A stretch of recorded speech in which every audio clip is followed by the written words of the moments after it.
Hi, everyone, and welcome to this week's live conference. Today, we're talking about uncertainty, why your team struggles with it, or maybe leaders struggle with it, and that fix or the fixes, I would say, that no one talks about. I'm Claire Hayek, your host. I'm the CEO, founder and CEO of MSP Team Building. I'm a certified neuroscience coach, and I'm here with Courtney Bickert. Courtney, welcome, welcome. Always a pleasure to Thank have you. you. Yes, love being here.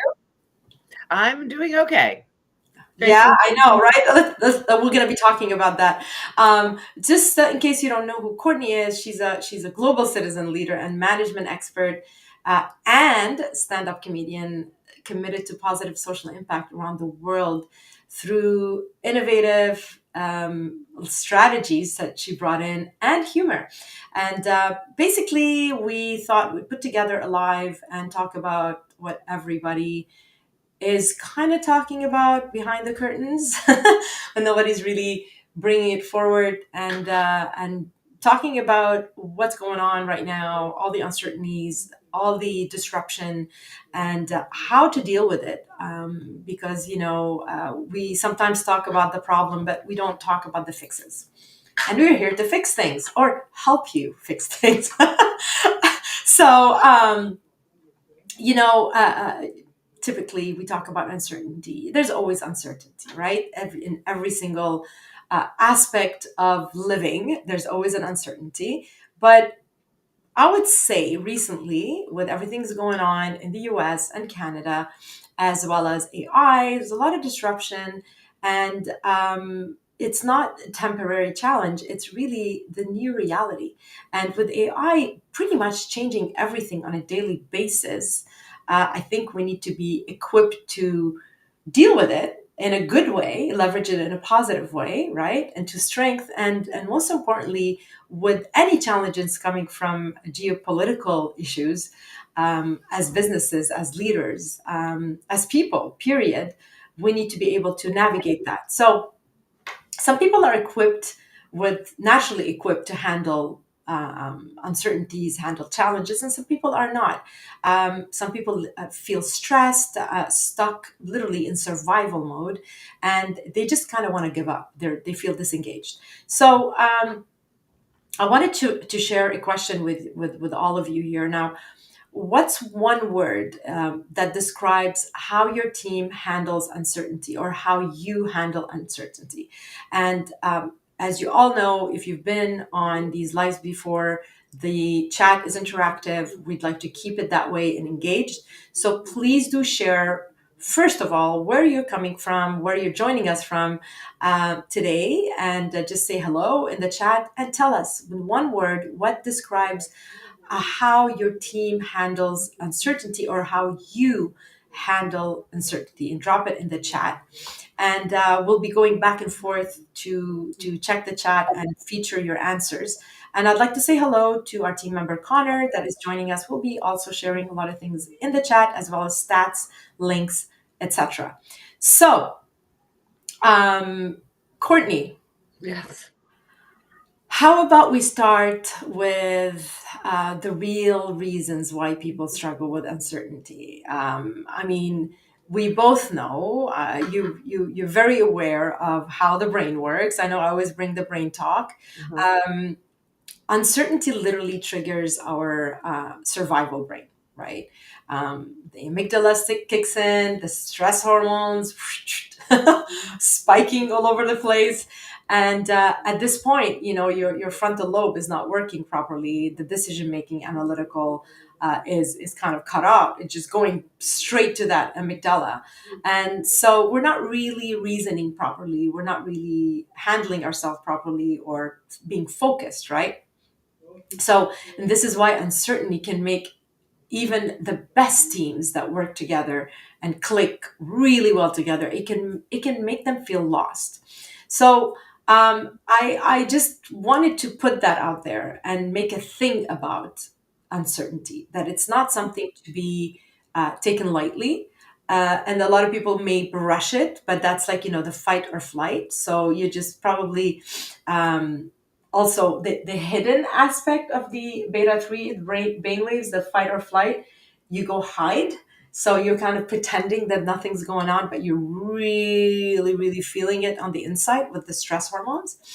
And I wanted to know, Courtney, like, how do you, what's your take on all this? And why do you think some teams are able to adapt, or leaders are able to adapt better than others, where others completely spiral into stress? What's your take on that? Yeah, I think that's so true. We as leaders or as team members, and we always play both roles in various different parts of our lives. The when we panic, as you said, like we're in fight or flight, and problem solving is out the window, engagement is gone, procrastination takes takes front stage, and that's just a really common response. I have a little anecdote that someone said to me the other day, which was, he was saying, God, my workplace right now is a mess. He works government, US government adjacent. He said, the uncertainty, everybody is like freaking out. He said, that means that we're all at each other's throats. Nobody knows what's going on. People are spending hours like just bitching about things, and nothing's getting done in the Mm. meantime, and we're all miserable. And he said, I'm terrified of flying. And he said, when I feel turbulence in the airplane, what do? I look at the flight attendants and I think, okay, are the flight attendants acting normally and walking down Right. with their beverages? Well, if that's how they're acting, then I'm like, okay, We're okay, good. we're Yeah. good. And he's like, I just want my leaders to be flight attendants so I can know. And I think some teams, it's not about ignoring it. It's not about you as a leader not being stressed yourself, but being genuine about it and being honest about it. And by you being honest about it, you can help others find the psychological safety to sort of say, okay, here we are. Now let's talk about what we can do about it and what we can't do about it, and how we're going to cope together as a team. Yeah, I mean, I guess also one of the um, biggest things that we've seen leaders do or organizations do is not talk about it, right? Just pretend that it's all good. So it's good to talk about it and deal with it and feel under control, be the flight attendant, but avoiding talking about it and just giving the pep talks like, we're gonna make it, we're gonna be fine, let's push through. It's good. It's good to do that, but how do we do that? How do we push through? So talk is not enough. You need to kind of have the tools, right? To help your people, help yourself Right. as well as your people push through. And here's a stat for you, an interesting one. Studies show that high uncertainty environments cause a 32% drop in team engagement unless leaders actively address psychological safety. That's from Harvard Business Review. I mean, that's quite interesting. So Huge. I think addressing that, and whether you give that pep talk or whether you give the motivation or you just talk about what's going on, again, it's good. It already helps, but giving the tools. Otherwise, some people are naturally equipped to handle it, but some people are not. So what do you do? What do you do with the people that are not? You need to give them. You need to get them help, right? And this is Right. where experts come in to lend a hand, and leadership experts like you and I, actually, Courtney, that have been dealing with this, who understand the human brain, understand the human nature, understand leadership, understand workplace dynamics, in order to kind of control the situation, give the tools for people to be able to deal with it. It's all about knowledge and training, right? So. Yeah. And they are very learnable skills for those of us who are in panic ourselves. And I think one of the things to remember is that if you're feeling panicked, acknowledge how you feel, because that's probably how your teams feel. And if you go into a meeting just like raw, raw, we're going to get through this, they're going to see through that Yeah. because it's not genuine. Because they know you must know something. They either think you know something they don't know, or they're going to look at that and be like, no, this is BS. So by acknowledging that, look, I too am concerned about what's going on around us. And Mhm. you can also, I'll bring in the humor aspect. One way that helps is what's happening is both terrifying and real, and often it's absurd. And sometimes if you can point out the absurdity in the moment, Mm, it also helps to make it less personal for people. And also I think when going through how, yes, this is where we are. It's uncertain. So let's think about what we can do about it together. right, What right, we don't know whether we're going to have our jobs tomorrow. I can't tell you whether you're going to right. have your job tomorrow. But here's what we can do at a team. We can agree this is a safe space to talk about it. We can agree that we're here to support each other. We can share resources with each other. Hey, I'm going to start you know, once a week or once a day, 30 minutes to brainstorm solutions for each other, or whatever it is, to provide some sort of concrete thing that's within the realm of possibility that you can actually deliver on. There you go. There you go. I mean, there's so much you could do, and I think a lot of leaders. I say this a lot, but leadership is not taught in school. No. I mean, yeah, I did an executive MBA, 15, 18 years into engineering as a professional leader, managing teams and learning on the field and everything. Um, I did an executive MBA that gave me some tools about leadership and really helped me. I had to do an executive MBA to learn that stuff. Right. I had to go get those tools somewhere. And then I was like, okay, now I can be a better leader. I can be a better person. I mean, these are the things that are so essential, but not all of us have the opportunity or the time to do an MBA, executive MBA, whatever training that you decide to do. Coaching is always great for the leader. Of course, I'm all for it. But when it comes to your team, what do you do? What do you do if you don't have the tools to help them? If you don't give them the training that they need to in order to understand what's happening, and you don't provide the environment, right, in order to kind of give them the tools to endure stress and rewire how they respond to uncertainty, then really it's just survival. It's just like I'm just gonna grab onto any tool I have in order to get by every day. And some of their reaction is um, things seem very uncertain. I don't know what's going to happen with this company. They start just looking elsewhere right away. So retention suffers at this point. Being proactive as a leader, as an organization, and making sure that you promote psychological safety, you talk about it, and you share the plan moving ahead, the plan A, B, C, maybe, as well as, you know what, and we're gonna do a training, we're gonna do a workshop so we can talk about this, or just give the tools so we all feel not only psychologically safe, but we also feel um, equipped with good mental health practice in order to deal with what's ahead, in order for us to be emotionally agile, in order for us to build our resilience. And I want you, Courtney, to tell us about, I mean, I talked about agility, I talked about resilience, I talked about psychological safety. And I often hear about micro recoveries and humor. And actually, I'm going to share a stat here. Leaders who incorporate humor increase problem solving ability by 20% and reduce stress level in teams. That by a Stanford study. And I want you, Courtney. I mean, you're a stand up comedian. You're an expert when it comes to humor and how we can leverage humor in leadership.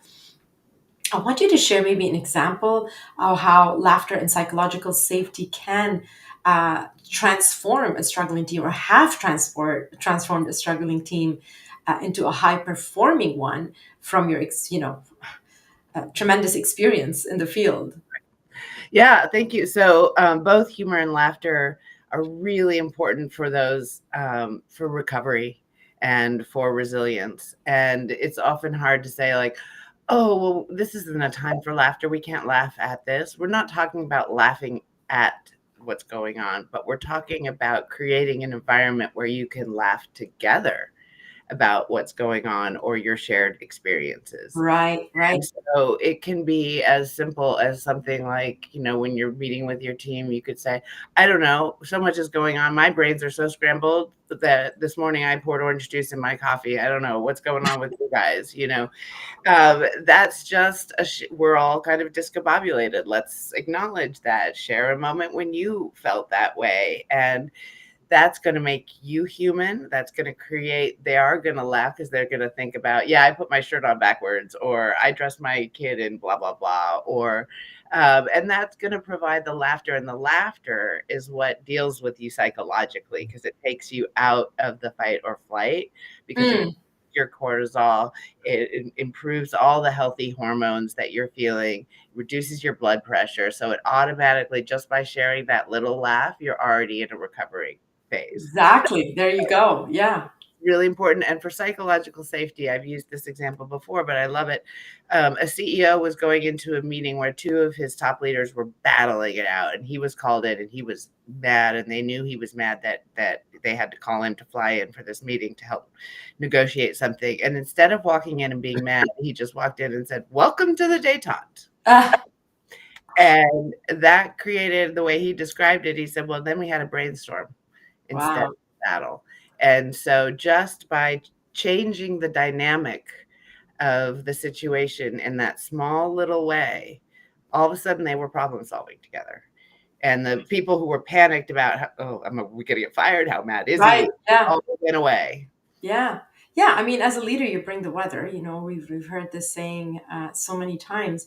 And it's really about being in tune with, I always talk about the inner leader and being in tune with the outside environment. If you're not in tune with who you're being in these situations, you might be feeling a certain way, but you can just stop and decide and be conscious, self-aware, and say, what I do in situations like, challenging situations, I lock myself in the bathroom. I try to find a place where I can just regroup, Hmm. and I just realign on, my inside, the inside leader. I'm like, okay, here's what's happening on the outside right now. Who do I want to be right now? Do I want to be the freaking out person or the scared person? Do I want to be in these negative vibrations, negative feelings, fear, uncertainty, self doubt, and the list goes on?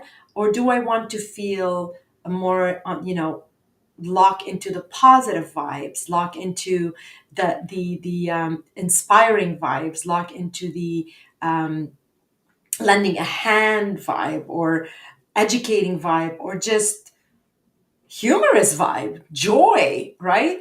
And some, what I find very useful is just taking that minute, 1 2 minute, 1 or 2 minutes, just breathe, and just like, okay, who do I want to be? What do I want to tap into? And then walk in.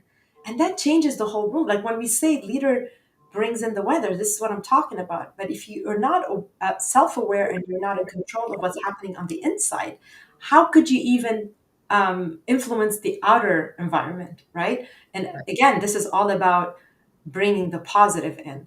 And what really helps, again, these are just tools that I've used and I've seen a lot of teams use as well, and people that I've coached before.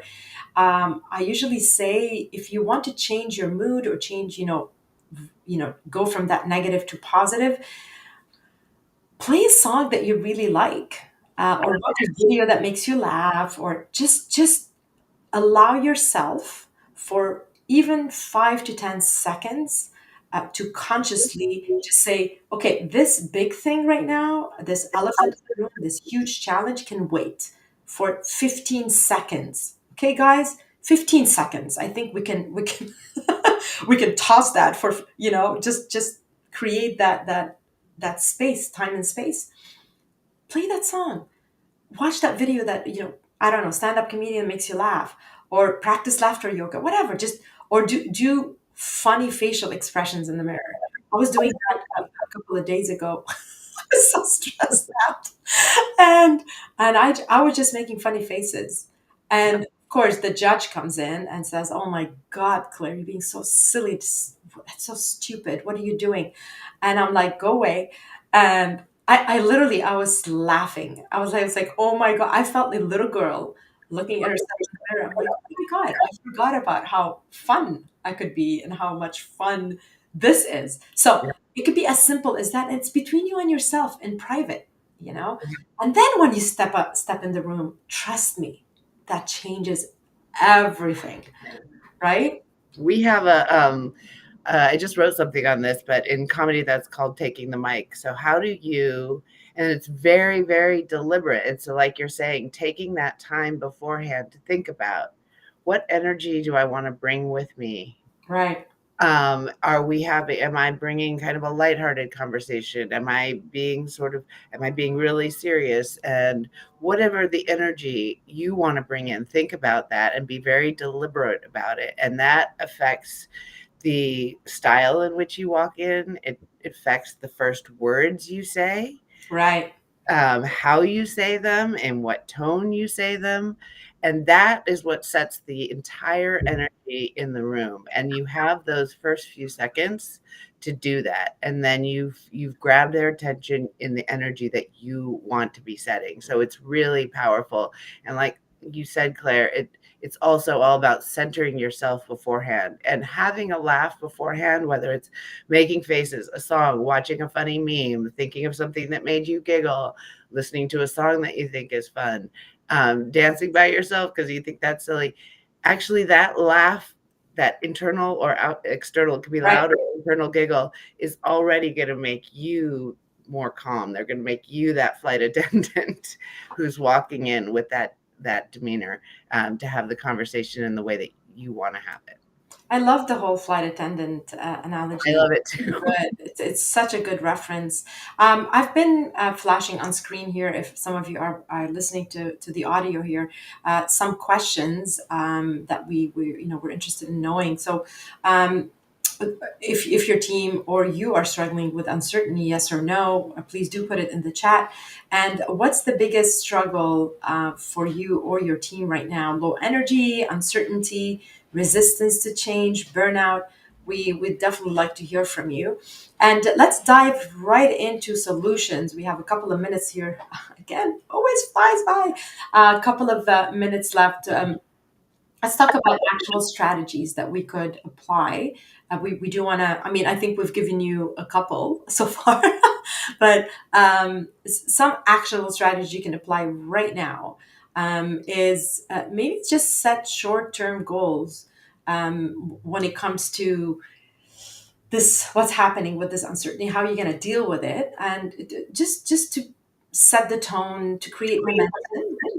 Um, Even when you know maybe the long term um, goals are uncertain, you can say that. You can say, okay, this is the plan. We don't know if that's going to hold in a couple of months. However, let's set these short term goals for now. So that again, that creates a bit of clarity and focus, as opposed to, oh my God, we're projecting so much into the future that we are not really clear on what's going on. It's like, why are we even bothering with it? Because this could change next month. So setting the short-term goals gives some sense of certainty, and then you can shift those, right? Again, every week maybe, or every 2 weeks, every month, depending on the situation you're going through. And that's one thing, clarity, right? And the next one is reframing. Um, we don't think of uncertainty, challenges, etc., as actual opportunities to reframe. So we have the power to look at something that is uncertain and think about it in a different way, or just if you visually can see this in your mind, you're faced with the challenge. Why, you're face to face, we say, right? We're facing the challenge or the uncertainty. Well, why don't you step on the side and look at it from the left hand side, and step on the right and look at it from the right hand side? So reframe how you're seeing this. And look at it maybe as an opportunity to learn, an opportunity to grow, an opportunity to shift maybe your business model, an opportunity to look at innovative or creative things to um, to run your business. these are opportunities, challenges, and uncertainty are opportunities for us to learn and grow as a business, as a leader, as a person. So reframing is very important, being able to step and look at it from different angles, step around it as opposed to just look at it from one angle. And this is, resilience 101.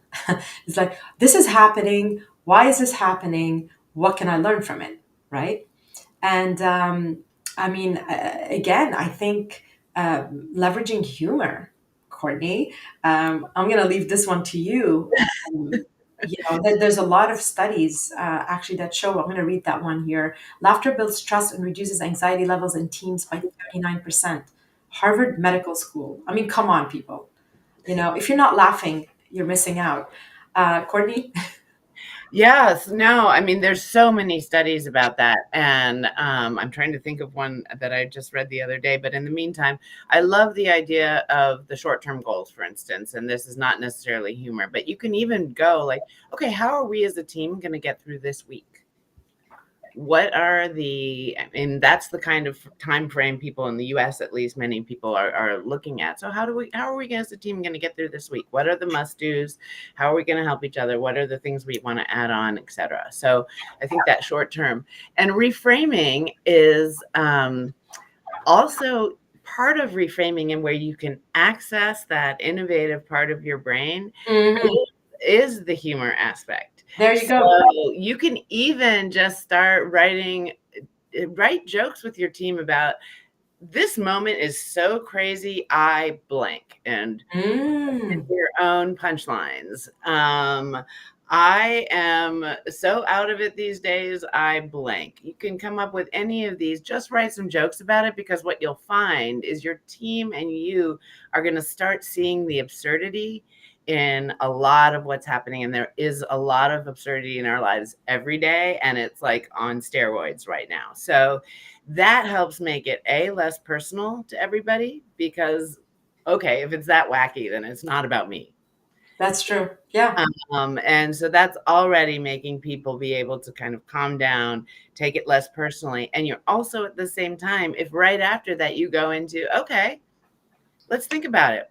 What does this mean we can do? What are some of the things we can do together? What are Right. the opportunities? Now you've got the people thinking. You've got them out of fight or flight and into reframing. These are so many good. I mean, I hope we both shared today some gold nuggets you can part with. Um, Again, we've been doing this for a long time, Courtney and I. I think 30 years for Courtney, and roughly pretty much 20 years in the field in engineering, and 10 years with MSP team building for on my end.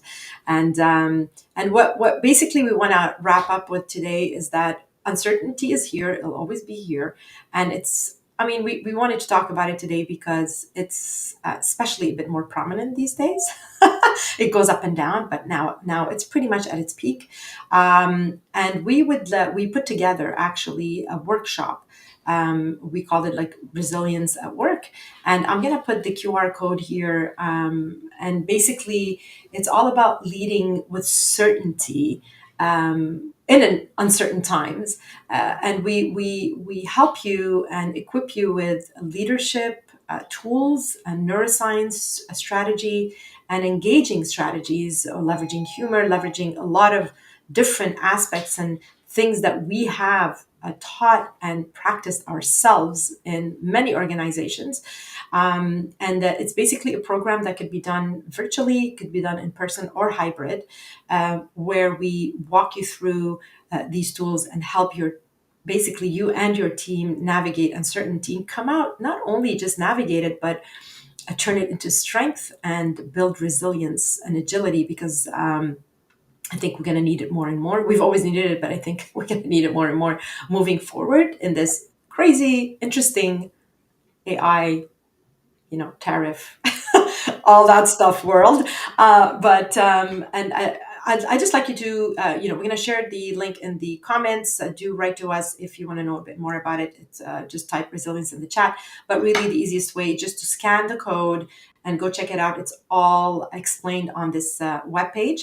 And basically, what we'd invite you to do is, again, it's all on that page, is to book a strategy call with Courtney and I, where we walk you, we help you over 30 minutes or so, give you some tips and tools, and look at more of what's going on with you and your team, because every team and every organization is different, and challenges and uncertainties are being experienced in different ways. So we will help you. We'll give you a couple of tools. You will part already from this assessment strategy call and assessment. You will part with some tools that will help you straight away, and we can talk about that. We have three different packages, three different workshops that at different levels that we could talk about and explain to you how it could, which one would adapt better to your team depending on your need. So I think being proactive is our middle name. We wanted to bring this, we actually put this together. We've been doing this for a long time, but we wanted to really reframe it and focus on resilience in uncertain times. And we'd love to have a chat with you. So do, reach out whether you are interested in the training or you just want a tip. And we just want to add value and try to help as many people as possible. This is why we're in this business. I mean, I know Courtney and I, we pretty much have the same values when it comes to what we're doing, why we're doing it. And Courtney, I don't know if you want to add anything on the program. Yeah, no, I think, like you said, we just want to help people at this moment meet the moment. It's a tough moment and it's here to stay. And so we all have to find our resilience and come together. And we are here to help you in that. There you go. So do scan the code. I'm going to leave it here on the screen. And we're going to wrap up. Next week, we'll be actually doing the third, the part three of the three-part series of Breaking the Taboo. I'm going to have Courtney again with us, with Vivian and Jacinthe. And it's all about mastering healthy conflict through creativity. This is what we're going to focus on. That's going to be the third part of the Breaking the Taboo live. It's next week on Wednesday, March 5th. Again, same time at 11:30. Thank you all for joining us, and please do reach out. Hopefully, we can connect over a phone call. We'd love to see your beautiful faces and talk about what you're going through and how we can help you. All right. Have a good day, everyone. Thanks, Courtney. Talk to you soon. Bye. Okay.